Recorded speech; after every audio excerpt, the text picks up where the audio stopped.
Правичната застапеност конечно ќе се регулира со закон, наместо со алатка како балансерот, и потребно е да му се даде шанса да се донесе за вработување во јавниот сектор по систем на заслуги, смета дел од академската јавност. На денешната јавна расправа за предлог законот за правична застапеност во собранието, дел од професорите и експертите дадоа поддршка за законското решение, оценувајќи дека со него ќе се спречат злоупотреби при вработувањето, а од друга страна ќе се регулира правичната застапеност за сите етникуми врз професионални критериуми.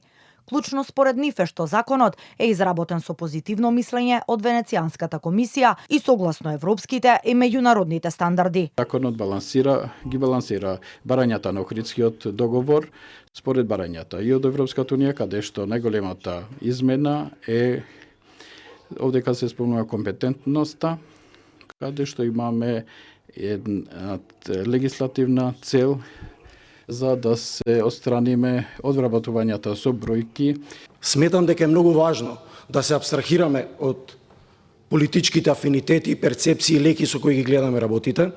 Сметам дека треба да му се даде шанса на законот, бидејќи со него се враќа тежиштето во однос на вработувањата во јавниот сектор на принципот на заслуги. Ако се противиме на законот и на мерит системот и на позициите на Венецијанската комисија, тогаш треба да кажеме за што се залагаме. Треба да се поздрави одлуката на владата, одлуката на собранието, дека овие работи каде што покажа слабост во минатото да се регулираат со закон. Наспроти пофалбите, дел од присутните експерти има низа забелешки и критики за законот. Според нив, тој не е во духот на Охридскиот рамковен договор, не предвидува санкции, ниту етнички квоти при вработувањата и остава простор, како што велат, за партиски злоупотреби.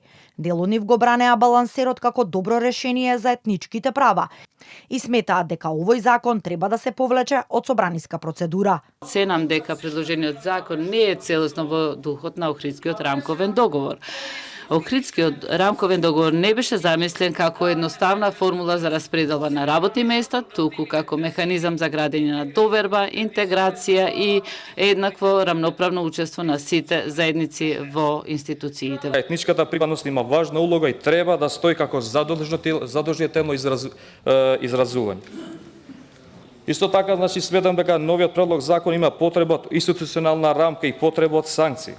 По укинувањето на балансерот, неопходно е воспоставување силна институционална рамка и јасни санкциски механизми кои ќе гарантираат дека соодветната и правичната застапеност ќе се применува во практика. Предлог законот за правична застапеност е на дневен ред и на денешната собраниска седница во прво читање, откако претходно расправата за него беше одложена поради отсуството на вице-премиерот Беким Сали како овластен предлагач.